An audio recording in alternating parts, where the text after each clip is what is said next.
السلام علیکم ورحمۃ اللہ وبرکاتہ۔ امید کرتا ہوں آپ تمامی حضرات خیر و عافیت کے ساتھ ہوں گے۔ اللہ تبارک و تعالی ہمیں اور آپ کو اپنے حفظ و امان میں رکھے۔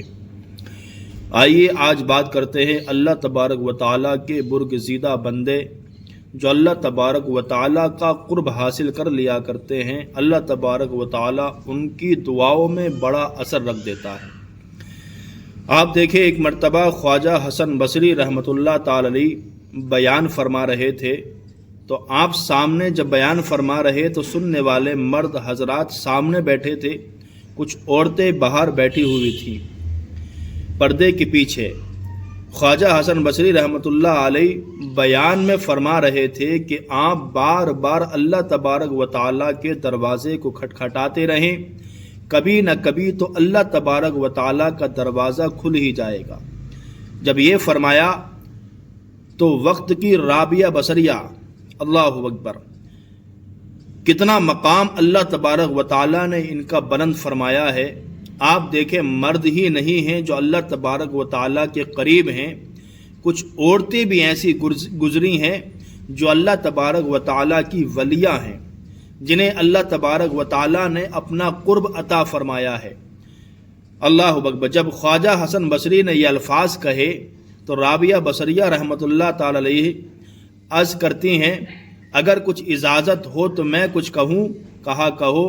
آپ اللہ اکبر اس مقام پر فائز تھیں۔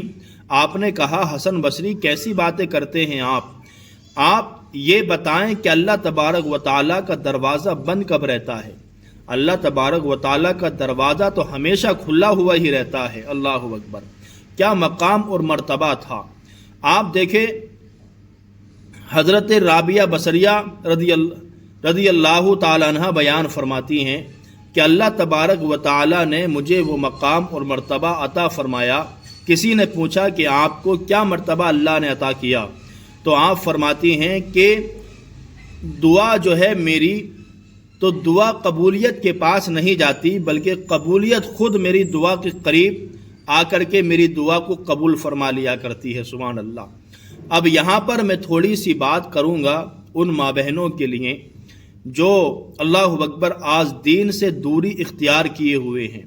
یہ مقام صرف مرد حضرات حاصل نہیں کر سکتے، عورتیں بھی چاہیں تو حاصل کر سکتی ہیں، مگر اس عورت کو یہ مقام کبھی حاصل نہیں ہوگا جو بے پردہ ہو کر کے بازاروں میں گھومتی ہو، جو پردے کا اہتمام نہ کرتی ہو۔ اللہ اکبر، یہ مقام اس کو کبھی حاصل نہیں ہو سکتا ہے۔ یہ مقام اسی کو حاصل ہوگا جو پردے کے اندر رہتی ہو اور اللہ تبارک و تعالیٰ کو راضی کرنے کے لیے ہر وقت اللہ تبارک و تعالیٰ کی یاد میں مشغول رہے، اللہ تبارک و تعالیٰ کی حمد و ثنا بیان کرتی رہے، تو اللہ تبارک و تعالیٰ اس کو یہ مقام عطا فرما دے گا۔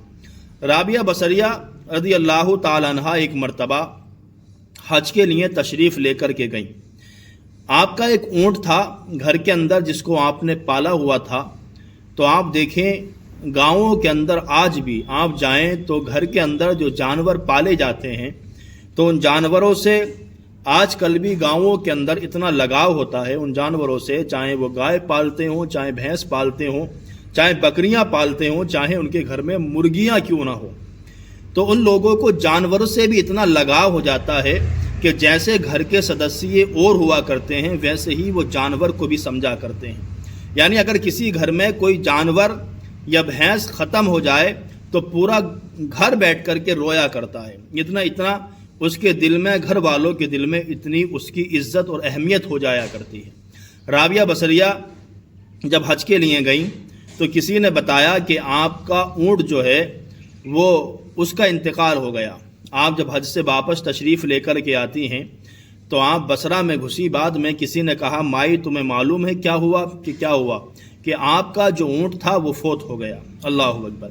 آپ گھر آئیں، آنے کے بعد آپ نے اللہ تبارک و تعالیٰ کی بارگاہ میں عرضی لگائی اور عرض کرتی ہیں، مولا میں نے تو اپنا مال تیرے سپرد کیا تھا، اور سپرد کرنے کے بعد میں کعبے کے حج کے لیے چلی گئی تھی، وہ تیرے پاس جس مال کو سپرد کر دیا جائے، تیری بارگاہ میں جس مال کو سپرد کر دیا جائے، وہ مال کبھی ضائع نہیں ہوتا ہے۔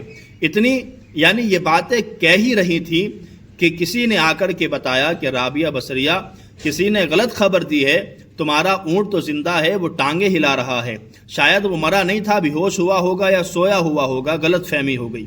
اتنا سننے کے بعد رابعہ بصریہ سجدے میں گر جاتی ہیں اور عرض کرتی ہیں میرا اونٹ مردہ تھا یا زندہ تھا یہ میں نہیں کہہ سکتی، مگر مجھے اتنا ضرور معلوم ہے کہ میرا رب تبارک و تعالیٰ بہت ہی بڑا کرم فرما ہے۔ اللہ اکبر، یعنی اللہ تبارک و تعالیٰ بہت ہی کرم فرمانے والا ہے۔ آپ دیکھیں کہ رابعہ بصریہ کو اللہ تبارک و تعالیٰ نے وہ مقام اور مرتبہ عطا فرمایا تھا کہ آپ جو دعائیں کیا کرتی تھیں اللہ تبارک و تعالیٰ اس دعا کو کبھی بھی رد نہیں فرماتا تھا، اس کو قبول فرما لیا کرتا تھا۔ تو حضرات محترم، پیغام یہی ہے امت مسلمہ کے نام، چاہے وہ مرد حضرات ہوں یا خواتین حضرات ہوں، سب کے لیے کہ آپ اللہ تبارک و تعالیٰ کو راضی کرنے میں لگے رہیں، دنیا کی پرواہ و فکر نہ کیا کریں۔ یہ دنیا نہ کل ہماری تھی نہ آج ہماری ہے، ہماری جو ہے وہ مرنے کے بعد آخرت ہی ہے۔